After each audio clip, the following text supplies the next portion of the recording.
Good morning eighth class. बेटा आज हम अपठित गद्यांश पढ़ रहे हैं संस्कृत में। तो कुछ महत्वपूर्ण बातें हैं जो हमें ध्यान में रखनी है। फर्स्ट है, दिए गए गद्यांश को कम से कम 2-3 बार अवश्य पढ़ लें ताकि हमें पैराग्राफ अच्छे से समझ में आ जाए।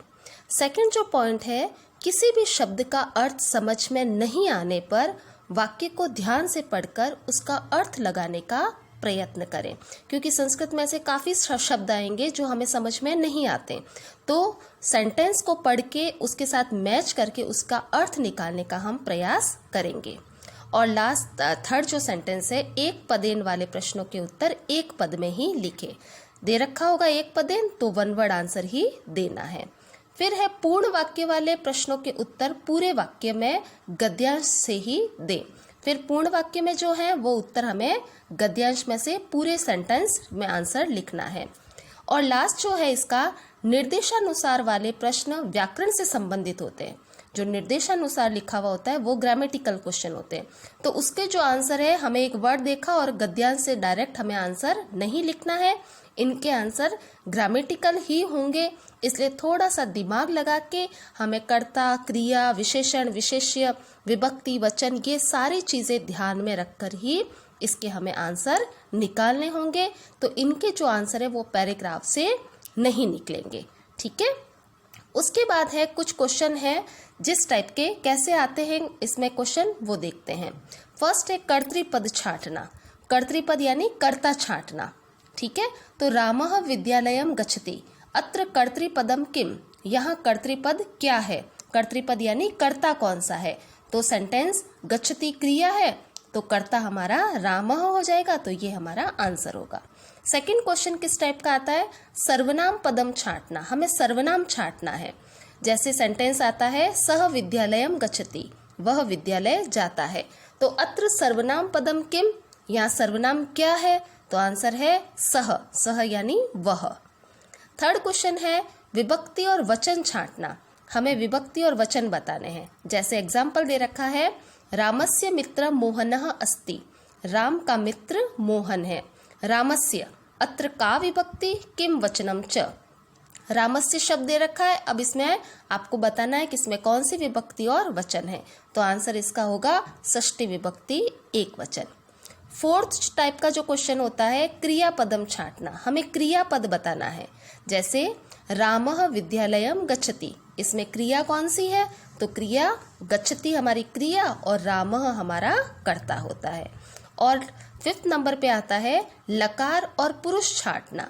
जैसे छात्राः पुस्तकम पठति, पठन्ति, इसमें अत्र कह लकार, कह पुरुषः च, या कौन सा लकार है, पठन्ति वर्तमान काल है, पठति पठत पठन्ति, तो लकार हो गया हमारा लट लकार यानी वर्तमान काल। और पुरुष कौन सा हो गया, पठति पठत पठन्ति में सबसे पहला वाला पुरुष यानी कि प्रथम पुरुष, इसमें प्रथम पुरुष यहाँ पर पुरुष होता है। और अगर वचन भी पूछा जाए तो वचन हम यहाँ पर पठन्ति बहुवचन का होता है। ठीक है। तो इस टाइप के क्वेश्चन आते हैं। फिर आता है अव्यय पदम छांटना। अव्यय पद छांटने होते हैं। जैसे सेंटेंस दे रखा है, रामः अपि विद्यालयम गच्छति, राम भी विद्यालय जाता है। अत्र अव्यय पदम किम, यहाँ अव्यय क्या है, तो अव्यय कौन कौन से होते हैं। जैसे इस सेंटेंस में अपि जो है वो अव्यय, अव्यय यानी कि जैसे हम हिंदी में पढ़ते अविकारी शब्द जो कभी भी बदलते नहीं हैं।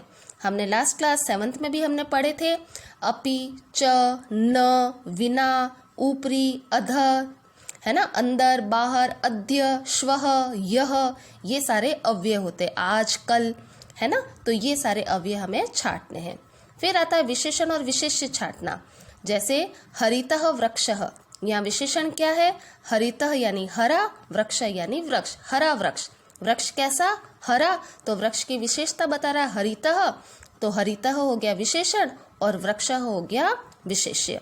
इसी प्रकार से नीलः कंठः, नीला कंठ, कंठ कैसा, नीला, तो नीलः हो गया विशेषण और कंठ हो गया विशेष्य। तो इस टाइप से क्वेश्चंस आएंगे। नेक्स्ट आता है पर्याय पदम छांटना। पर्याय पदम यानी पर्यायवाची शब्द यानी समानार्थी शब्द, सिमिलर वर्ड छांटने होते हैं। जैसे जलम, अस्य पदस्य गद्यांशे किम पर्याय पदम प्रयुक्तम। जैसे एक पैराग्राफ दे रखा है और दे दिया जलम, इसका पर्यायवाची शब्द हमें उस पैराग्राफ में से छांट के बताना होता है। ठीक है, और फिर आता है विपरीतार्थक शब्द छांटना, यानी अपोजिट वर्ड छांटना। ठीक है, तो अब हम पैराग्राफ स्टार्ट कर रहे हैं। संस्कृत साहित्यस्य अनेके कवयः आसन्। संस्कृत साहित्य के अनेक कवि आसन यानी थे। यथा, यथा यानी जैसे, माघः, व्यासः, वाल्मीकि, भासः, कालिदासः इत्यादयः, ये सारे कवियों के नाम हैं। माघ, व्यास, कालिदास, वाल्मीकि, भास आदि। एतेषु प्रसिद्धेषु कविषु कालिदासः श्रेष्ठ कवि अस्ति। एतेषु प्रसिद्धेषु कविषु, इन प्रसिद्ध कवियों में कालिदास श्रेष्ठ कवि है। न केवलम भारते, न केवल भारत में, अपितु समग्रे अपि विश्वे, अपितु पूरे विश्व में कालिदासस्य कार्यस्य प्रशंसा भवति, कालिदास के कार्यों की प्रशंसा होती है। मेघदूतम नाम के काव्ये सह प्रकृत्या उत्तमम वर्णनम कृतवान। मेघदूत नाम का एक काव्य इन्होंने लिखा है कालिदास ने, तो उसमें प्रकृत्या उत्तमम वर्णनम कृतवान, उन्होंने प्रकृति की उत्तम वर्णन की है, प्रकृति की जो सुंदरता होती है उसमें बहुत अच्छा वर्णन किया है। रघुवंश नाम के महाकाव्ये सह रामस्य तस्य पूर्वजानां च सुचारु रूपेण चरित्र वर्णनम कृतवान।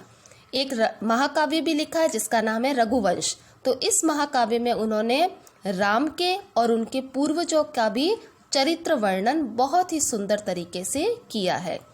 अभिज्ञान शाकुंतलम नाटकम तु विश्व साहित्यस्य सर्वोत्तम नाटकम अस्ति। और अभिज्ञान शाकुंतलम नाम का एक नाटक भी लिखा है, वो तो विश्व साहित्य में सबसे उत्तम नाटक है। तस्य सर्वम अपि साहित्यम प्रशंसनीयम अस्ति, उनका पूरा साहित्य प्रशंसनीय है। अब क्वेश्चन आंसर्स जो है इसी पैराग्राफ के बेस पर करने हैं हमें। फर्स्ट क्वेश्चन एक पदेन उत्तर यानी वन वर्ड आंसर। कह श्रेष्ठ कवि अस्ति, कौन श्रेष्ठ कवि है, तो हमें इसका आंसर सेकंड लाइन में मिल जाएगा। इनमें कालिदास श्रेष्ठ कवि अस्ति, कालिदास श्रेष्ठ कवि है। विश्व साहित्यस्य सर्वोत्तम नाटकम किम, विश्व साहित्य का सबसे उत्तम नाटक कौन सा है। लास्ट लाइन में इसका आंसर मिलेगा अभिज्ञान शाकुंतलम, इसका सर्वोत्तम नाटक है। तो हमें ये पूरी लाइन लिखने की जरूरत नहीं है, सिर्फ वन वर्ड आंसर पूछा है, हमें क्वेश्चन समझना और उसके बाद इसका केवल एक शब्द में उत्तर देना है। फिर आता है पूर्ण वाक्य में उत्तर, यानी कि पूरा सेंटेंस हमें आंसर में लेना है।